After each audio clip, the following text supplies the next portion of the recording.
मोक्षमार्गस्य नेतारं भेत्तारं कर्मभूभृतां ज्ञातारं विश्वतत्त्वानां वन्दे तद्गुणलब्धये वन्दे तद्गुणलब्धये. आचार्य उमास्वामी विरचित तत्वार्थ सूत्र. तर त्याच्यामध्ये आपण मंगलाचरणाचं महत्त्व, मंगलाचरण करण्याचं प्रयोजन हे बघितलं. तर मंगलाचरण करण्याचं प्रयोजन कोण सांगतं? मंगलाचरण में भगवान को कर्मरूपी पर्वतों के भेदने वाला कहा है. आता म्यूट करा सगळेजण, कोणाचं म्यूट नाही त्यांनी म्यूट करा.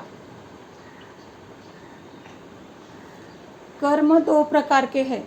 आपण बघितले होते काल. कर्म किती प्रकारचे आहेत? 3 प्रकारचे. द्रव्य कर्म, भाव कर्म आणि नो कर्म. काल न सांगितलेल्यापैकी कुणीतरी सांगा की हे 3 प्रकार म्हणजे कुठले कुठले आहेत किंवा कशाला म्हटलेलं आहे. काल न सांगितलेलं कोण आहे त्यांनी सांगा. हां काल माझं चुकलं होतं, मी सांगू अजून एकदा. हां सांग. सांगू का? कोण सांगते का? सांगू. हां सांगायला लागले. हां सांग, पटकन सांग. द्रव्य कर्म म्हणजे आपले जे 8 कर्म आहेत ते. भाव कर्म म्हणजे क्रोध, मान, माया, लोभाचे ते. नो कर्म. नो कर्म म्हणजे आपलं शरीर. नो कर्म पहिल्यांदा शरीराला नो कर्म म्हटलंय आणि नो म्हणायचं नाही बरं का. नो नो न ला काना आणि मात्रा. नो कर्म त्याला म्हटलंय म्हणजे शरीर किंवा शरीराचा जो काही संयोग आहे तर ते झालं नो कर्म झालं. अजून कोण सांग. जब जीव सम्यक दर्शन ज्ञान चारित्र से भाव कर्म रूपी पर्वतों को दूर करता है तब द्रव्य कर्म स्वयं ही अपने आप हट जाते हैं, नष्ट हो जाते हैं. ऐसा जीव की शुद्धता का और कर्म क्षय का निमित्त नैमित्तिक संबंध है. हे आपण बघितलं होतं. जीव काय करतो? स्वतःच्या आत्म्यामध्ये राहण्याचा पुरुषार्थ करतो आणि मग त्यावेळेस काय होतं? कर्म काय यायचं बंद होतं किंवा जे पूर्वी बांधलं गेलेलं आहे त्याचा पण काय होतो तर क्षय होतो किंवा निर्जरा होते. म्हणजे आत्म्यामध्ये राहिलो हा पुरुषार्थ आणि त्या निमित्तामध्ये बाहेरचं कर्म संयोगातून नष्ट झालं म्हणून तिथं काय म्हटलेलं आहे? निमित्त नैमित्तिक संबंध. जीव जड़ कर्म को परमार्थतः नष्ट कर सकता है यह कहने का आशय नहीं है. म्हणजे जरी उपचाराने म्हटलं की जीवाने कर्माला नष्ट केलं किंवा अरिहंतांनी घाती कर्म नष्ट केले असं म्हटलं जातं, पण ह्याला काय म्हटलेलं आहे? उपचार आहे. परमार्थ म्हणजे काय? खरं नाही, निश्चयाने नाही. निश्चयाने काय आहे? त्या जीवाने स्वतःमध्ये राहण्याचा पुरुषार्थ केलाय, त्या कर्माला काय घालवण्यासाठी बाहेर प्रयत्न काही केलेला नाही. हे लक्षात येते का? पण घडतंय असं की ज्या वेळेस आतमध्ये राहत आहेत त्यावेळेस त्या संयोगातली सगळी कर्म निघून जात आहेत, नष्ट होत आहेत. म्हणून तिथं उपचाराने जरी म्हटलं त्यांनी कर्माचा नाश केला तरी पण कर्माचा नाश करण्यासाठी त्यांनी पुरुषार्थ काय केलेला नाही तर स्वतःच्या आत्म्याला जाणण्याचा पुरुषार्थ केलाय. आणि मग त्यावेळेस काय झालंय? बाहेरचं आपोआप काय झालंय? तिथं जे काही कर्म आपल्या संयोगामध्ये होते ते नष्ट झालेले आहे. म्हणजे आता उदाहरणार्थ दिवस उगवला किंवा सूर्याचा उदय झाला, सूर्य उगवला. मग त्यावेळेस सूर्य उगवला त्यावेळेस काय झालं? अंधार काय झाला? नष्ट झाला. मग अंधाराला नष्ट करण्यासाठी सूर्याने काय प्रयत्न केले का? पण म्हटलं जातं ना सूर्य उगवला म्हणून अंधार काय झाला? नष्ट झाला. पण त्यावेळेस तशी योग्यता असते की अंधार नष्ट होणार, पण तिथं सूर्याने काय प्रयत्न केले का हा आपल्याला काय बघायचा? मुद्दा बघायचा आहे. मग तिथं सूर्याने काय काम केलंय? फक्त उगवण्याचं काम केलेलं आहे. अंधार तर काय झालाय? स्वयमेव तिथं नष्ट झालाय. तसं हे कर्म काय होणार आहे? त्या जीवाच्या संयोगातून आपोआप नष्ट होणार आहे.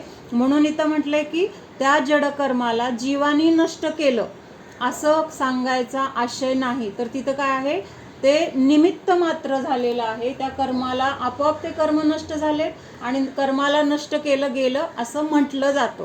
मग ह्याला काय म्हणायचं? व्यवहाराने असं म्हटलं तरी निश्चयाने जीव कर्माला नष्ट करू शकत नाही. का करू शकत नाही?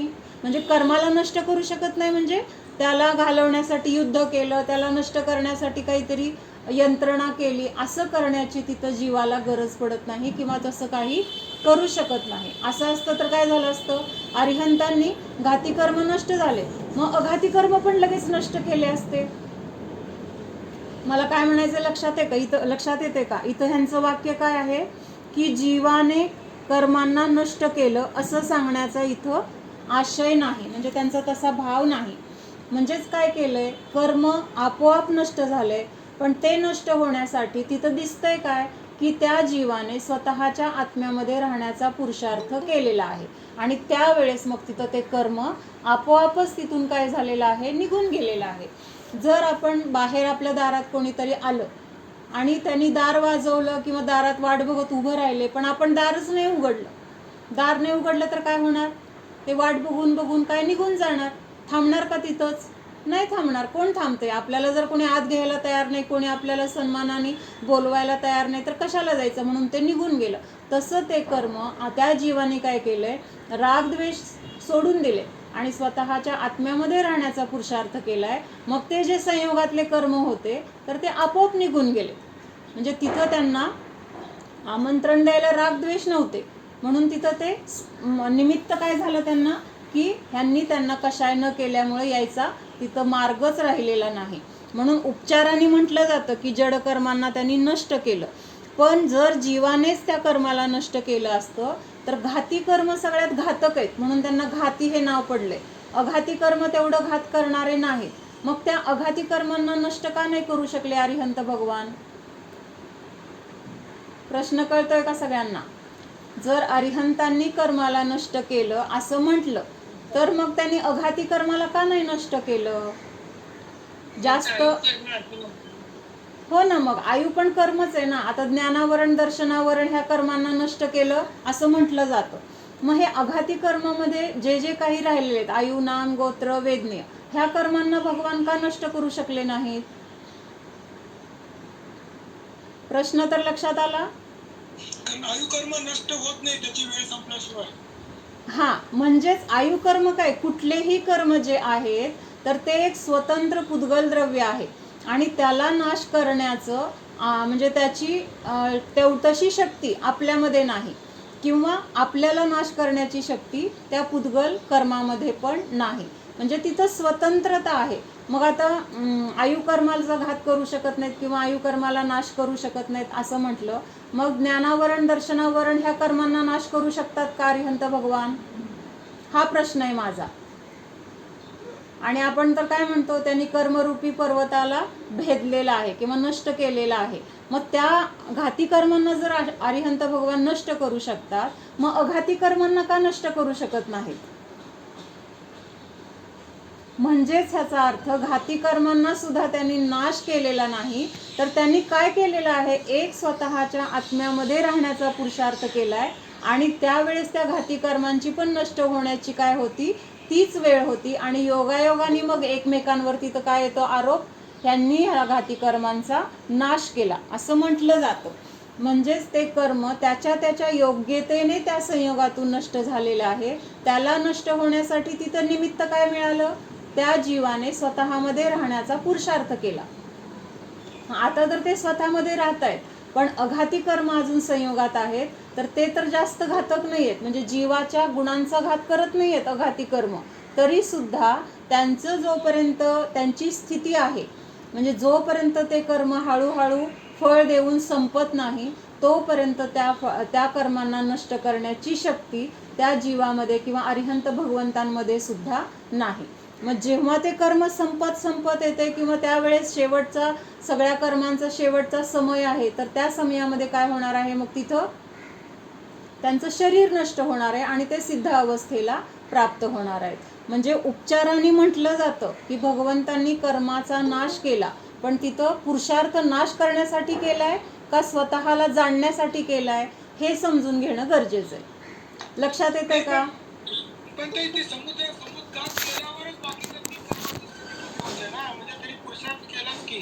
समुद्घात करण्याचा सुद्धा पुरुषार्थ त्यांनी नाही केला. तो समुद्घात सुद्धा कसा आहे तर आपोआप होतो, तिथं त्याच्यासाठी पण पुरुषार्थ करायची गरज पडत नाही. तर ते पण काय आहे, एक नियोग आहे.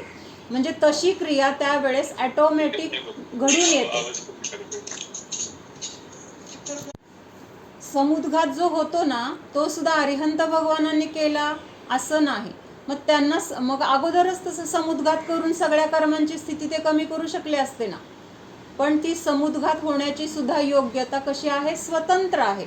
आणि त्यामुळे तिथं अरिहंत भगवंतांनी समुद्घात करण्यासाठी सुद्धा पुरुषार्थ केलेला नसतो. म्हणजे ह्या सगळ्या घटना कशा आहेत, ॲटोमॅटिक घडणाऱ्या आहेत. फक्त उपचाराने म्हटलं जातं की भगवंतांनी केवली समुद्घात केला की मग भगवंतांनी आता अघाती कर्म पण नष्ट केले आणि मग सिद्ध अवस्थेला प्राप्त झाले, हे सगळं बोलणं आहे व्यवहाराने. पण अरिहंत भगवान कुठली क्रिया करतायत, एक स्वतःमध्ये राहण्याची किंवा स्वतःच्या आनंदाला भोगण्याची क्रिया करतायत. समजा त्यांना जर असं वाटलं की माझं आयुकर्म जास्त आहे आणि बाकीची 3 कर्म अजून कमी आहेत, तर मग ह्या सगळ्या किंवा आयुकर्म कमी आहे आणि बाकीच्या कर्मांची स्थिती जास्त आहे. म्हणजे लक्षात येते का, सगळ्यांची स्थिती एका समयामध्ये जर संपली तर तिथं त्या जीवाला सिद्धपद प्राप्त होणार.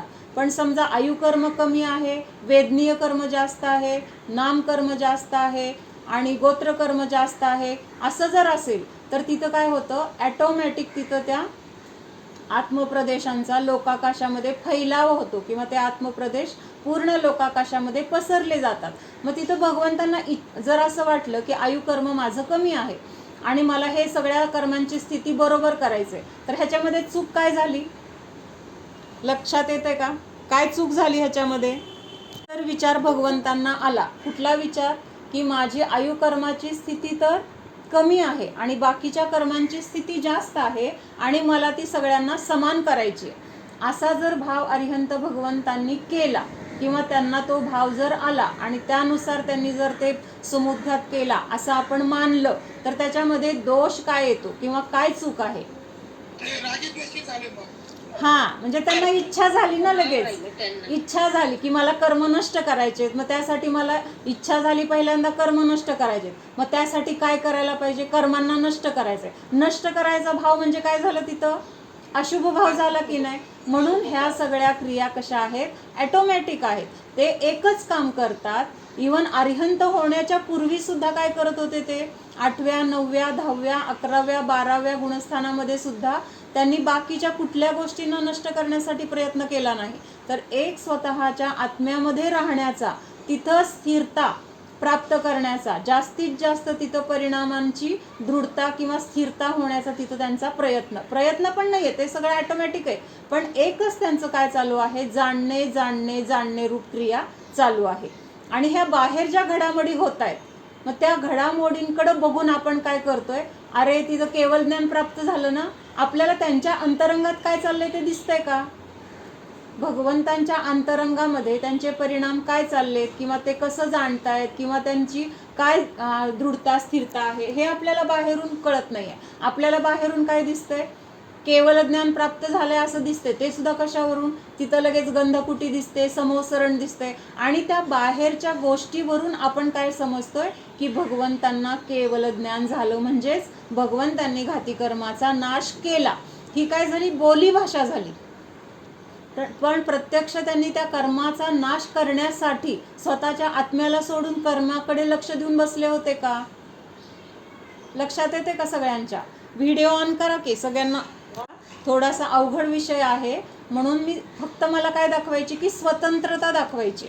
कर्म हे सुद्धा एक स्वतंत्र द्रव्य आहे, कर्म हे सुद्धा एक स्वतंत्र द्रव्य आहे, जीव एक स्वतंत्र द्रव्य आहे आणि आपली व्याख्या काय आहे धर्माची, एक द्रव्य दुसऱ्या द्रव्याचं काहीही परिणमन करू शकत नाही, त्याच्यामध्ये काहीही कमी जास्त करू शकत नाही, त्याला नाश पण करू शकत नाही आणि त्याची सुरक्षा पण करू शकत नाही. हा आपला काय आहे तर सिद्धांत आहे. आणि मग ह्याला धरून जर आपण म्हटलं की कर्मांना भगवंतांनी नष्ट केलं, तर इथं बोलताना तर असं बोललं जाईल, पण त्याच्या मागं काय आहे नक्की, तर भगवंतांनी फक्त स्वतःच्या आत्म्यामध्ये स्थिर राहण्याचा पुरुषार्थ केलेला आहे आणि त्या पुरुषार्थाचं फळ म्हणून काय झालंय की आजूबाजूचे सगळे कर्म तिथं दिसत नाही आहेत, आता निघून गेलेले आहेत. पण कर्मांना घालवण्यासाठी त्यांनी लक्ष कर्मांकडे दिलंय का, तुम्ही जावा, आता माझ्या संयोगामध्ये येऊ नका, मला आता ह्या संसारात बांधू नका, किंवा त्याच्यासाठी काय करायला पाहिजे असं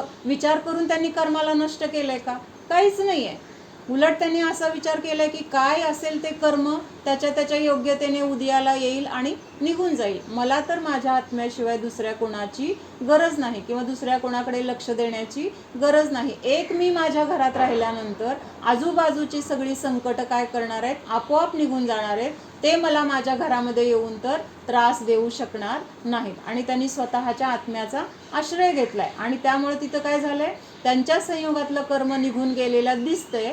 पण असं का दिसतंय, तर त्या कर्माची म्हणजे त्या पुद्गलाची पण ती योग्यता तेवढीच होती की त्या अरिहंतांच्या संयोगामध्ये राहण्याची त्यांची ती वेळ तेवढी होती. म्हणजे आता तिथून जाण्याची किंवा त्या कर्माचा वियोग होण्याची पण वेळ आली होती. कारण कर्म पण काय आहे, एक स्वतंत्र द्रव्य आहे, आणि त्या कर्माचं परिणमन त्यांच्या संयोगामधून निघून दुसरीकडे कुठंतरी जाण्याची होती. म्हणजेच त्यांचा त्या जीवाबरोबरचा तिथला संयोग संबंध संपला होता, आणि त्यामुळे काय झालं, तिथं ते कर्म नष्ट झालेलं दिसतंय. पण दोन गोष्टी एका वेळेस घडल्यात. कुठल्या?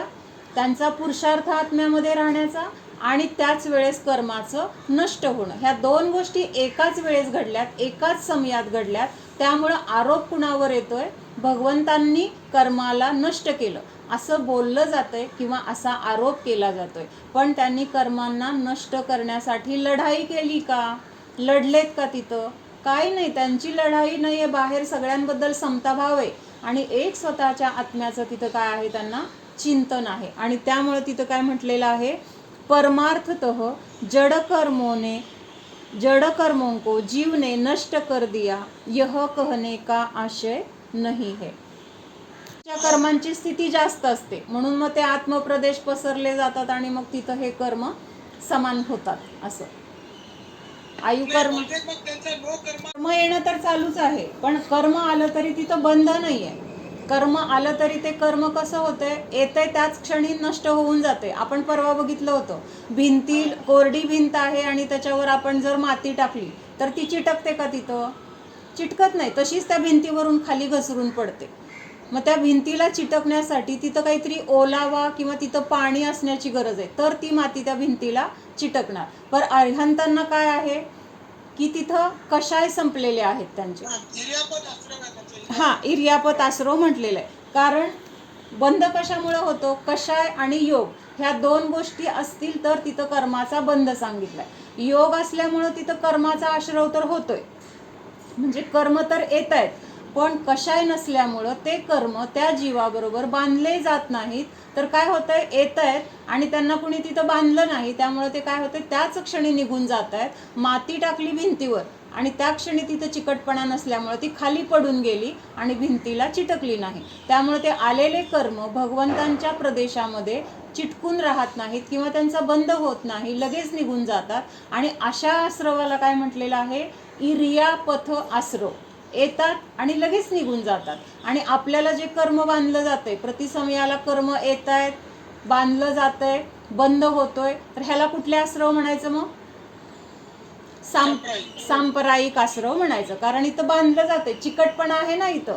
म्हणजे माती आली तर त्या मातीला लगेच तिथं ओलावा पण मिळतो, आणि ती माती त्या ओलाव्याला चिटकून तिथं बसून राहते. तसं हे कर्म येत आहेत, म्हणजे योग आहे म्हणून कर्माचे आश्रव होत आहे. आणि आश्रव झाल्यानंतर ते कर्म आपल्या जीवाबरोबर बांधले जात आहेत. कारण आपल्यामध्ये कषाय आहेत किंवा सतत राग द्वेष किंवा इष्ट अनिष्ट भाव चालू आहेत. त्यामुळे आपल्याला तिथं काय होतं, लगेच कर्माचा बंध होतोय. आणि तिथं काय म्हटलेलं आहे, सांप्रदायिक आश्रव. ठीक आहे. आता पुढचा पॉईंट काय आहे, म्हणजे आत्ताच्या पॉईंटवरून एवढं लक्षात ठेवायचं की प्रत्येक द्रव्य स्वतंत्र आहे. मग आपल्याला फक्त बाहेर नाही बघायचं की बाहेर कोण कुणाचं काय करू शकत नाही. आपल्याला फक्त आपलं स्वतःचं प्रयोजन आहे. आपण दुःखी आहोत ह्याच गोष्टीमुळं की आपण कर्ता मानतोय स्वतःला, म्हणून तिथं काय करायचंय की मी पण कोणाचा करता नाही किंवा मी पण कुठल्या द्रव्याचं काही करू शकत नाही किंवा दुसरं कोणी सुद्धा मला सुखी दुःखी करू शकत नाही, हे तत्व फक्त आपल्याला इथून समजून घ्यायचंय किंवा ह्याच्यामध्ये आपल्याला दृढता आणायची. मग मला कोणी त्रास दिला, माझ्याशी कोण नीट बोललं नाही, मला खूप माया केली, माझ्यासाठी खूप कोणीतरी कौतुकाचे शब्द वापरले, म्हणून त्याच्यामध्ये आपण आनंद तरी मानतोय किंवा दुःख तरी करतोय. पण इथं जर लक्षात आलं की परद्रव्य मला कोणी काही देऊ किंवा घेऊ शकत नाही, म्हणजेच परद्रव्याला आपण कधी करता म्हणणार नाही किंवा आपण स्वतः पण परद्रव्याचा करता होण्याचा प्रश्न येणार नाही, ती मान्यता आपली नष्ट होणार आहे. म्हणून आपल्याला हे स्वतंत्रता ह्याच्यामध्ये त्यांनी ही सांगितली की कर्माचा त्यांनी नाश केलेला नाही, त्यांनी फक्त पुरुषार्थ स्वतःमध्ये राहण्याचा केलेला आहे. पुढं सांगितलंय 9वा पॉइंट आहे, पान नंबर 4. मंगलाचरण में नमस्कार करते हुए देवागमन, समोसरण, चामर और दिव्य शरीरादि पुण्य विभूतियों का उल्लेख नहीं किया गया है, जो तीर्थंकर भगवान के पास होती है, क्योंकि पुण्य आत्मा का गुण शुद्धता नहीं है. आता सांगितलंय की मंगलाचरणामध्ये नमस्कार कोणाला केलेला आहे, म्हणजे ते भगवानमध्येच गुण आहेत ते, पण आपल्याला इथं महत्त्व कशाला द्यायचे, त्यांच्या गुणांना आपण तिथं नमस्कार करतोय, कारण ते गुण आपल्याला प्रकट करायचे.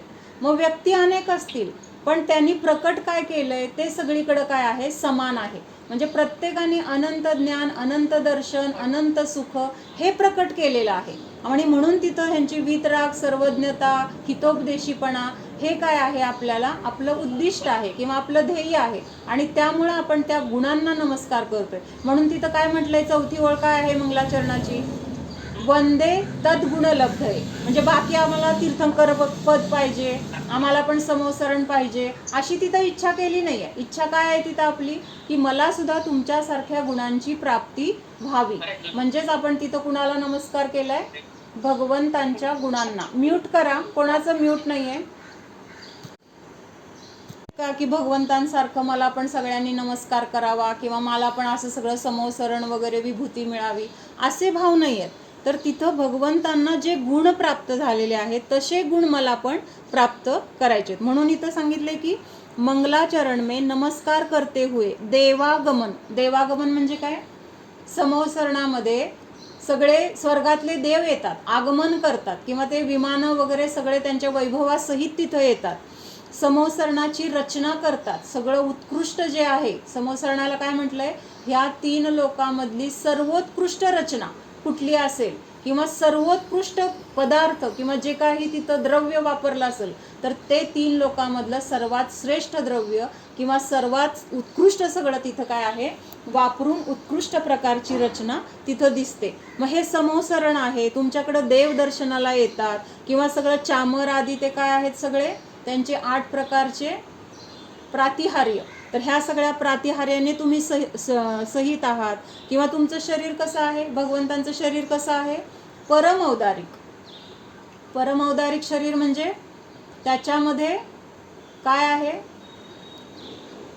म्हणजे त्यांचं नाही सप्तधातू तर आहे, फक्त तिथं उत्कृष्ट म्हणजे अतिशय सुंदर किंवा वज्र ऋषभ नाराचं सहनन, त्याच्यानंतर त्यांचं रक्त कसं असतं तर दुधासारखं पांढरं असतं असं म्हटलं जातं. त्यांच्या शरीराला तहान, भूक, रोग अशा कुठल्या वेदना नाहीत. म्हणजे असं तुमचं शरीर दिव्य आहे, म्हणून पण तुम्हाला आम्ही नमस्कार केला नाही. किंवा ह्या गोष्टींचा मंगलाचरणामध्ये उल्लेख केलाय का, मंगलाचरण रचत असताना तुम्ही समोसरण आहे, तुमच्याकडं देव येतात, तुम्ही असं सगळे प्रातिहार्य तुम्हाला मिळालेत किंवा असं तुमचं परमौदारिक शरीर आहे, असं उत्कृष्ट पुण्य तुमच्याजवळ आहे, म्हणून आम्ही तुम्हाला नमस्कार करतोय, तसंच आम्हाला पण प्राप्त करायचंय, असा भाव आहे का मंगलाचरणामध्ये?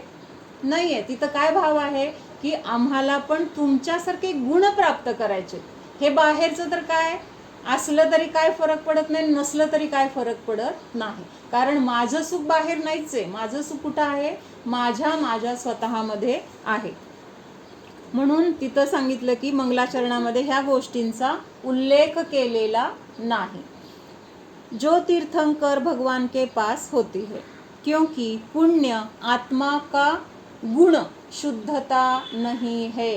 म्हणजे ज्याला आपण खूप चांगलं मानतो किंवा जे आपण मिळवण्यासाठी प्रयत्न करतो, तर ते पुण्य काय सांगितलंय, आत्म्याचा गुण नाही. आत्म्याचा गुण असतं तर काय झालं असतं, ते पुण्य आपल्याला सोडून कधी गेलंच नसतं. पण कायम राहतंय का पुण्य, बघतोय आपण. पुण्य असतंय, परत ते पुण्य संपतंय, पापाचा उदय येतोय, पाप संपतंय, परत पुण्याचा उदय येतोय. म्हणजे हे चक्र काय आहे, चालू आहे. म्हणजे संयोग पण होतोय आणि त्याचा वियोग पण होतोय. का वियोग होतोय, तर ते आपलं नाही. आपलं असतं तर आपल्याला सोडून गेलं नसतं. म्हणून सांगितलं की पुण्य हा जीवाचा गुण नाही, तर ते काय आहे, कर्मकृत कार्य आहे. मंगलाचरण में गुणों से पहचान करके भगवान को नमस्कार किया है. आलं का लक्षात.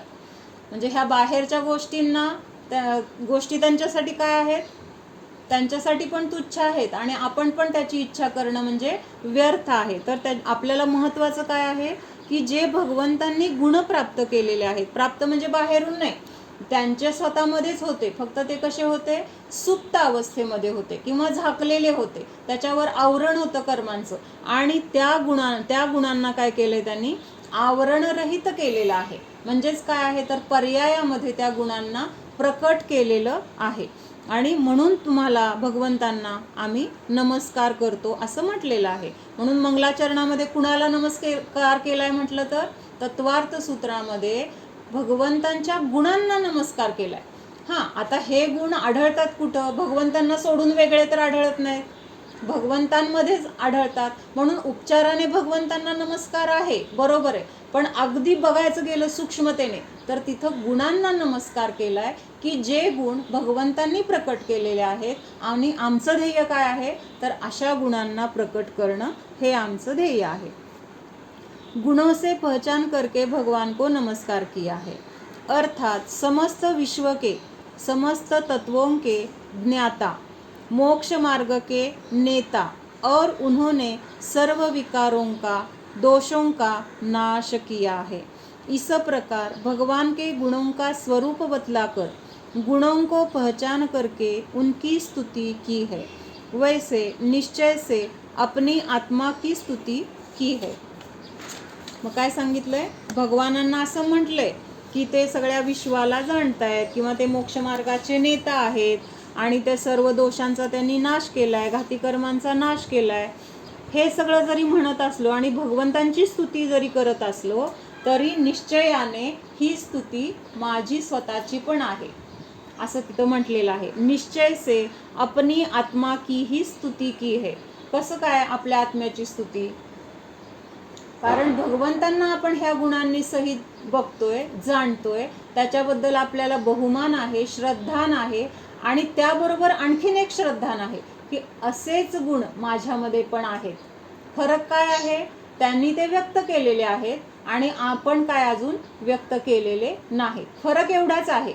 मग जर असं असेल, माझ्याकडे पण तीच गोष्ट आहे आणि भगवंतांकडे पण तीच गोष्ट आहे, आणि भगवंतांची गोष्ट फक्त काय झाली आहे, सगळीकडे प्रकट झालेली आहे आणि माझी प्रकट होण्याची अजून बाकी आहे किंवा त्याच्यासाठी अजून थोडा वेळ आहे.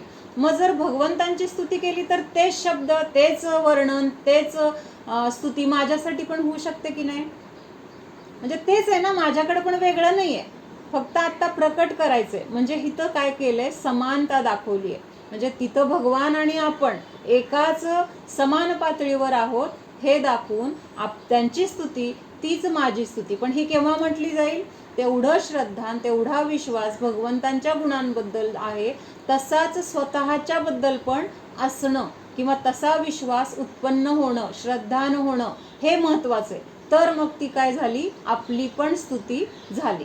नाहीतर मी काय कमी आहे काय, मी पण भगवंतांसारखं आहे, असं जर आपण तिथं गर्व किंवा मान कशा केला तर त्याला मग ते खरं समजलं म्हणता येणार नाही. म्हणून भाव समजून घेणं गरजेचं आहे की त्याच्यामध्ये काय सांगितलंय, जसे भगवान आहेत तसाच मी आहे. म्हणजे आता एखादी गोष्ट आपण घ्यायला गेलोय, नवीन आहे, आपण ज्याला माहीत नाही आपल्याला की, आणि मग त्या ओळखीसाठी आपल्याला काहीतरी खुणा सांगितलेत की बाबा असं असं असेल तर तुम्ही बघून घ्या, ही गोष्ट पाहिजे किंवा त्याच्यामध्ये अशी कंपनी पाहिजे किंवा त्याच्यामध्ये ही साईज पाहिजे. मग हे सगळं तिथं जर असेल तर ते योग्य आहे. अजून आपण ती वस्तू बघितलेली नाही, अनुभवलेली नाही. फक्त हे काय केलेलं आहे आपल्याला, ह्या लक्षणाच्या द्वारे किंवा त्याच्या माहितीच्या द्वारे आपल्याला ती वस्तू काय करायची, तिथं जाऊन घ्यायची आहे. आणि मग त्या लक्षणाच्या द्वारे जसं जसं सांगितलंय तसं आपण तपासून, ही कंपनी सांगितली तीच आहे, त्याच्यामध्ये जे काही म्हणजे त्याच्यामधल्या ज्या काही गोष्टी आहेत पाहिजेत आपल्याला त्या सगळ्या ह्याच्यामध्ये आहेत, किंवा ही साईज पण तीच आहे, काम पण तसंच आहे. हे जर आपल्याला तिथं तपासून बघितल्यानंतर आता काय वाटणार, तेच आहे, काय वेगळं नाही आहे. आणि तसं भगवंतांकडे बघून फक्त आपण काय करायचं, आपल्या स्वतःला काय काय कसं आहे हे समजून घेऊन माझ्याकडं पण तेच आहे हा निर्णय करायचा आहे. आणि हा निर्णय, हा विश्वास आपल्याला काय करणार आहे, ह्या मोक्ष मार्गावर घेऊन जाणार आहे. म्हणून सांगितलं की निश्चय से अपनी आत्मा की ही स्तुती है.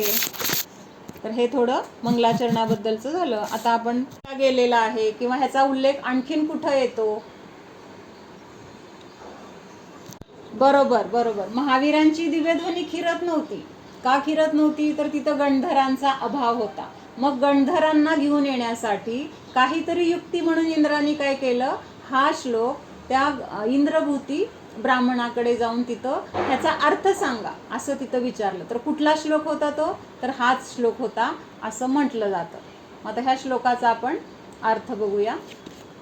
सगळ्यांकडे आहे का हा श्लोक? सहाच द्रव्य आहे. म्हणजे ह्याचा अर्थ 3 काळामध्ये म्हणजे काय घ्यायचं आहे, पूर्वी पण ते 6च द्रव्य होती, वर्तमानामध्ये पण 6च आहेत आणि भविष्य काळामध्ये पण 6च असणार. म्हणजेच काय, द्रव्य कमी पण होणार नाही आणि जास्त पण होणार नाही. 6 म्हणजे जाती अपेक्षेने घ्यायचंय बरं का. 6 संख्या अपेक्षेने बघितलं तर किती येणार द्रव्य, संख्या अपेक्षेने अनंतानंत आहेत. आणि जाती अपेक्षेने म्हणजे काय, तर जर द्रव्य कुठल्या प्रकारचे आहेत हे जर बघितलं तर हे 6 प्रकारच तिथं असणार. 6 पेक्षा 7वा प्रकार पण नसणार आहे आणि दुसरं त्याच्यामध्ये कमी पण नसणार नाही. म्हणजे 5 पण होणार नाही, 4 पण नाही, तर त्यांची जाती अपेक्षेने संख्या 6 असणार आहे आणि संख्या अपेक्षेने संख्या अनंतानंत आहे असं म्हटलं जाईल. त्याच्यानंतर पुढं काय सांगितलंय, नवपद सहितम. नवपद म्हणजे कुठले घ्यायचे, तर 7 तत्वांमध्ये 2 अजून काय मिसळलं, पुण्य आणि पाप. तर ह्याला काय म्हटलेलं आहे, 9 पदार्थ असं म्हटलेलं आहे. म्हणजे जीव, अजीव, आश्रव, बंध, संवर, निर्जरा, मोक्ष, पुण्य आणि पाप. तर ह्या गोष्टींना काय म्हटलेलं आहे, 9 पदार्थ असं म्हटलेलं आहे. त्याच्यानंतर जीव षटकाय लेशाहा. आता इथं षटकाय शब्द 2 गोष्टीसाठी आलेला आहे. कुठल्या कुठल्या गोष्टीसाठी आलाय, जीव नाही, जीव 6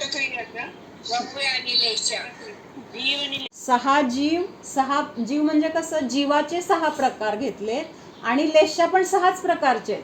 लक्षात येते का, म्हणजे षट हा जो शब्द आहे तर तो दोन्ही ठिकाणी समान येतोय. म्हणजे जीवासाठी पण तो षट शब्द लागू पडतोय आणि लेशासाठी पण लागू पडतोय. मग जीव 6 प्रकारचे म्हणजे कसे घ्यायचे, 6 प्रकारचे जीव. काय म्हणायचं, मध्यदीपक. मध्यदीपक झाला, कारण पहिल्यासाठी पण उपयोगी आहे आणि पुढच्यासाठी पण उपयोगी आहे, म्हणून त्याला मध्यदीपक म्हटलं. म्हणजे दोन्हीकडे प्रकाश करणारा त्याला मध्यदीपक म्हटलं. मग जीव 6 प्रकारचे कुठले घ्यायचे, इथं सांगायचं की 6 म्हणजे काय घ्यायचं, तर 5 स्थावर आणि 1 त्रस. मग स्थावर मध्ये येणार पृथ्वी, जल, अग्नी, वायू आणि वनस्पती काही. हे झाले सगळे स्थावर. 1 इंद्रिय जीव, ह्यांना काय म्हटलेलं आहे, स्थावर म्हटलेलं आहे. त्यांना कुठलं इंद्रिय असतं, जननेंद्रिय सोडून त्यांना बाकीची कुठलीही इंद्रिय नाहीत 1 इंद्रियवाल्या जीवांना, आणि ह्यांना काय म्हटलेलं आहे, स्थावर असं म्हटलेलं आहे. त्याच्यानंतर त्रसमध्ये काय येणार, फरक आहे. त्रस कशाला म्हटलंय, एक तर 2 ते 5 इंद्रिय प्रकारच्या इंद्रिय असणाऱ्या जीवांना त्रस म्हटलेलं आहे. दुसरा अजून काय फरक आहे त्रस आणि स्थावर मध्ये, बरोबर. कुठलं त्रस जीवांचं शरीर जे असतं तर ते सप्तधातूपासून बनलेलं आहे, म्हणून त्यांना त्रस असं पण म्हटलं जातं. मग हे 6 प्रकारचे जीव, हे पण कसं आहे, तिन्ही काळामध्ये जीव कुठल्यामध्ये आढळणार, तर एक स्थावर तर असतील किंवा त्रस तरी असतील. म्हणजे ह्याच्यामध्ये सुद्धा अजून दुसरे कुठलेही बदल नाही. म्हणजे हे काय आहे ह्या विश्वामध्ये, त्यांची व्यवस्था कशी आहे किंवा ते किती अनादि अनंत आहे, हे सगळं ह्याच्यामध्ये सांगितलंय. मग काय सांगितलं, जीव 6 प्रकारचे. आणि लेशा कशाला म्हटलंय, लेशा म्हणजे जीवाच्या कषायांची तरतमता. जे आपल्याला क्रोधमान माया लोभ कषाय होतात, तर त्या कषायांचं कसं असतं, कमी जास्तपणा सतत चालू असतो की नाही. कधीतरी एकदम मंद कषाय असतात, कधीतरी आपल्याला तीव्रतेने म्हणजे क्रोध असेल, मान असेल, माया असेल, लोभ असेल, आसक्ती, म्हणजे हे सगळं काय आहे, सतत काय होतं, असं खालीवर खालीवर खालीवर होत असतं. म्हणजे कधी मंद, कधी त्याच्यापेक्षा मंद, त्याच्यापेक्षा आणखीन मंद, म्हणजे असं मंद, मंदतर आणि मंदतम, किंवा तीव्र, तीव्रतर आणि तीव्रतम, म्हणजे असं काय आहे, तर हे लेशा म्हटल्या जातात. लक्षात येते का, कषायांची तरतमता म्हणजे कषाय कमी जास्त होणं, त्याच्यामध्ये घट बड असणं. मग हे घट बड त्यांची एक विभागणी केलेली आहे. मंद कषाय कुठले, त्याच्यापेक्षा आणखीन मंद कषाय कुठले, त्याच्यापेक्षा आणखीन मंद कषाय एकदम कमीवाले कुठले, किंवा जास्त, त्याच्यापेक्षा जास्त आणि त्याच्यापेक्षा जास्त, म्हणजे असं तीव्र आणि मंद असे काय आहेत, तर हे कषायांची विभागणी केली आहे. त्याला काय म्हटलेलं आहे, लेशा असं म्हटलेलं आहे. म्हणजे थोडक्यात समजून घ्यायचं असेल तर जीवाचे जे कषायांची तीव्रता, त्याचं मोजमाप, आपण कुठली गोष्ट मोजतो की नाही, किती टेम्परेचर आहे, एवढं आहे, मग वाढलंय, मग कमी झालंय, तसं जीवाचे जे परिणाम आहेत किंवा जीवामध्ये उत्पन्न होणारे जे कषाय आहेत, तर ते कषाय सुद्धा काय होतात, कधीतरी कमी कमी होताना दिसत आहेत, कधी वाढताना दिसत आहेत, कमी खालीवर खालीवर, हे त्यांचं जे काही तरतमता होते, तर त्याला काय म्हटलेलं आहे, लेशा असं म्हटलेलं आहे. त्याच्यानंतर पुढं काय सांगितलंय, पंचान्ने चास्तिकाया व्रत समिती गती ज्ञान चारित्र भेदा. बर, आता काय काय पहिल्यांदा बघितलं आपण, 6 प्रकारचे द्रव्य, 9 पदार्थ, 6 प्रकारचे जीव आणि 6 प्रकारच्या लेशा. मग अजून काय आहे, पंचान्ने चास्तिकाया म्हणजे 5 प्रकारचे अस्तिकाय आहेत. काय आहेत अस्तिकाय, कशाला म्हटलंय, ज्यांचे प्रदेश, प्रदेश म्हणजे काय, आपण म्हणतो की नाही आत्मप्रदेश, म्हणजे ह्या जीवाने किंवा प्रत्येक द्रव्याने त्याच्या द्रव्यासाठी जेवढी काही जागा व्यापलेली आहे.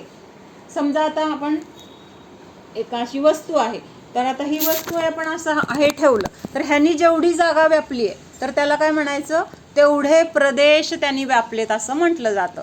मग तसं प्रत्येक, आता ह्या किंवा असं व्यापलं, हे बाहेरून झालं. आता ह्या वस्तूचे जे जे काही आकार आहे ना, किंवा जेवढ्या आकारामध्ये ह्याचे परमाणू आहेत, तर त्याला काय म्हटलेलं आहे, त्याचं स्वप्रदेश असं म्हटलेलं आहे. मग असे एकापेक्षा अनेक प्रदेशवाले द्रव्य किती आहेत, तर ते 5 आहेत. म्हणजे ज्याच्या शरीराचे म्हणजे त्या द्रव्याचे प्रदेश एकपेक्षा जास्त आहेत. काय म्हटलंय, पंचान्ने चास्तिकाया, काय त्यालाच म्हटलेलं आहे की ज्याचे प्रदेश 2 पेक्षा अधिक आहेत. मग अशी कुठली द्रव्य आहेत, तर ती 5 द्रव्य आहेत. आणि त्या 5 द्रव्यांची नावं जीव, उद्गल, धर्म, अधर्म आणि आकाश. ह्या 5 द्रव्यांना काय म्हटलेलं आहे, अस्तिकाय म्हटले. अस्तिकाय म्हणजे ज्यांचे प्रदेश 1 पेक्षा अधिक आहेत. मग ह्या 5, आता राहिलं कुठलं द्रव्य, कालद्रव्य राहिलं.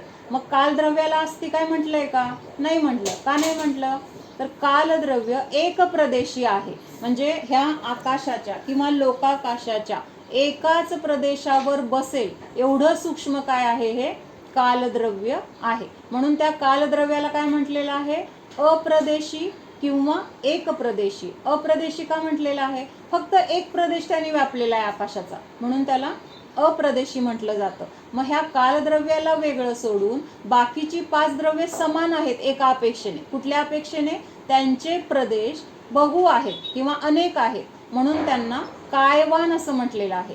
कायवान म्हणजे प्रदेशवान, ज्यांचे प्रदेश 1 पेक्षा अधिक आहेत, तर त्यांना काय म्हटलेलं आहे, बहुप्रदेशी किंवा कायवान म्हणजे शरीरवाले, शरीर म्हणजे तिथं पुद्गल शरीर असं नाही घ्यायचं, पण त्यांच्या द्रव्याचे प्रदेश जास्त आहेत, असंख्य आहेत, अनंत आहेत किंवा संख्यात आहेत.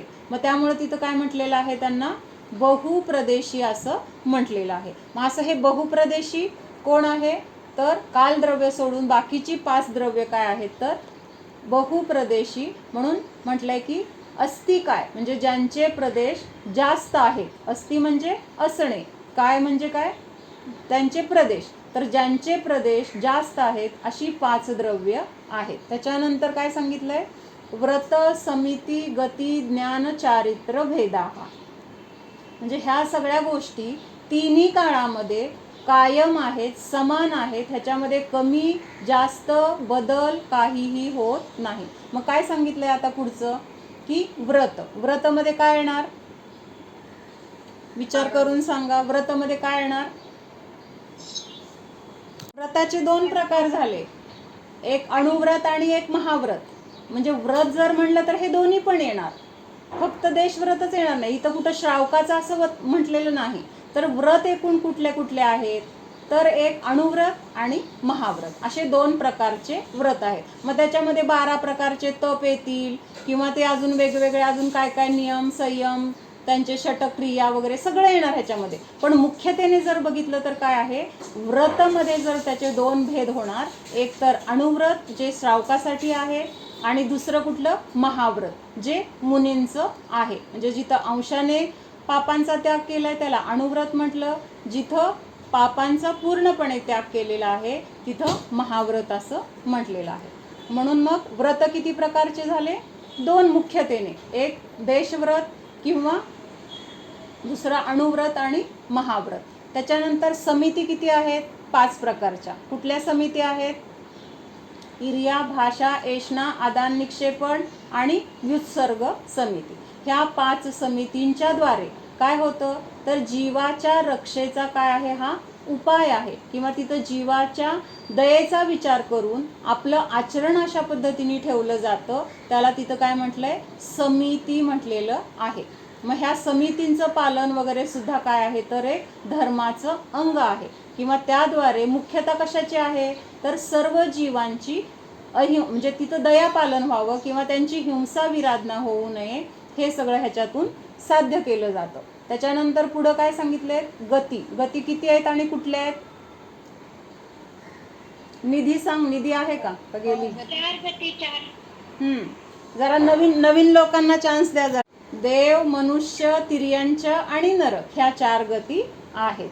त्याच्यानंतर पुढचं वाक्य काय आहे, इत्ते तन्मोक्षमूलम त्रिभुवन महिते प्रोक्त मर्हब्दी ऋषै प्रत्येती श्रद्धाती स्पृशती च मतिमान यस वै शुद्ध दृष्टी.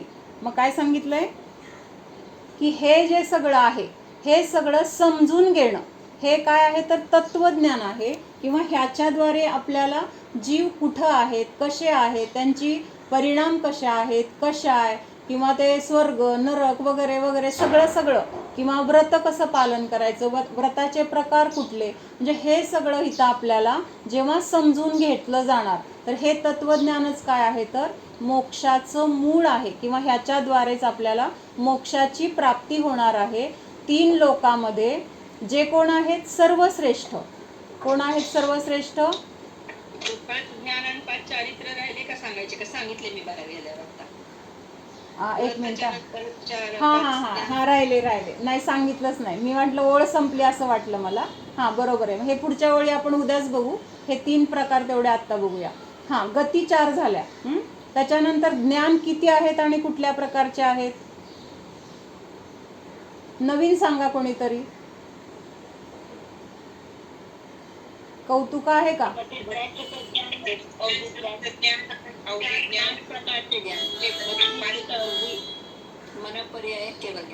हा म्हणजे ज्ञानाचे प्रकार येणार, मतिज्ञान श्रुतज्ञान सांगायचे. ज्ञान 5 प्रकारचे आहेत आणि ते 5 प्रकार कुठले, तर मतिज्ञान, श्रुतज्ञान, अवधिज्ञान, मनपर्यय ज्ञान आणि केवल ज्ञान, हे ज्ञानाचे 5 प्रकार सांगितले. त्याच्यानंतर आता हे विस्ताराने परत आपण येणार आहे, कुठलं ज्ञान कसं आहे किंवा कुठलं ज्ञानाचं काय कार्य आहे वगैरे हे सगळं पुढे येणार आहे. आता चारित्र्य 5 प्रकारचं आहे. चारित्र्य म्हणजे काय? आचरण. मग हे चारित्र्य 5 प्रकारचं कुठलं कुठलं आहे? कोण सांगतंय? आता हे अभ्यासू लोकांनी सांगितलं तरी चालेल. सामायिक प्रकारचं चारित्र्य आहे. कुठलं? सामायिक, छेदोपस्थापना, परिहार विशुद्धी, सूक्ष्म सांप्राय आणि यथाख्यात चारित्र्य. आता हे सगळं विस्ताराने आपल्याला नंतर आपण बघूया. आता फक्त कुठले आहेत प्रकार, म्हणजे ह्याद्वारे काय केलं जातं तर आचरण कसं करायचं किंवा आचरण काय आहे तर ते ह्या पद्धतीने केलं जातं, हे एवढं लक्षात ठेवायचं. त्याच्यानंतर पुढचं काय आहे? चारित्र्य, हां, छेदोपस्थापना, तिसरं काय सांगितलं? परिहार विशुद्धी, सूक्ष्म सांप्राय आणि यथाख्यात चारित्र्य.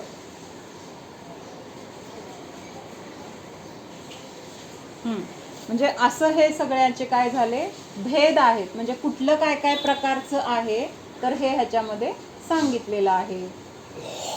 चारित्र्य म्हणजे आचरण.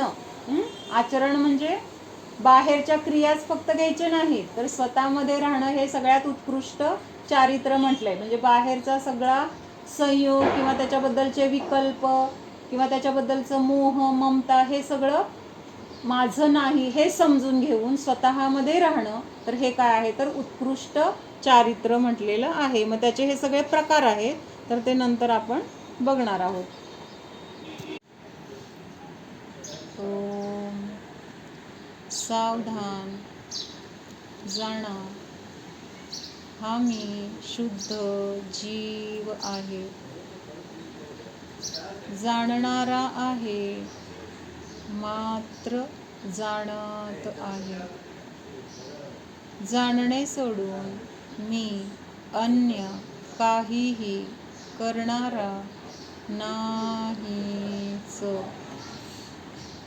जाणा, हा मी जीवच आहे. जाणा, मी मनुष्य नाही, तिर्यंच नाही, देव नाही, नारकी नाहीच. या सर्व गती माझे स्वरूप नाही. या चतुर्गतीमध्ये माझे घर नाही. हे शरीर म्हणजे माझे अस्तित्व नाही. मी तर सर्व गतीच्या अतीत जीव आहे. जाणा, मी स्त्री नाही, पुरुष नाही, काळा नाही, गोरा नाही, रोगी नाही, निरोगी नाही. या तर शरीराच्या अवस्था आहेत, जीवाच्या नाहीतच. हा मी जीव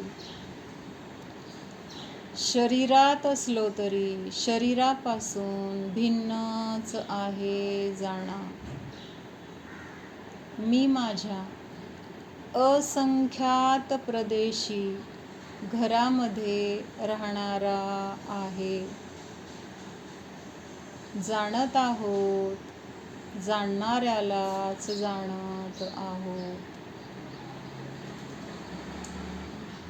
जीव जाणत आहे, शरीर जाणत नाही. निर्णय करा. शरीर अचेतन आहे, जड आहे, ज्ञानरहित आहे. जाणा,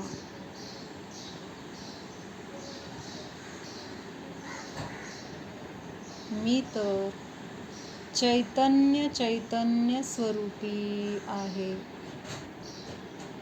चैतन्यस्वरूपोऽहम्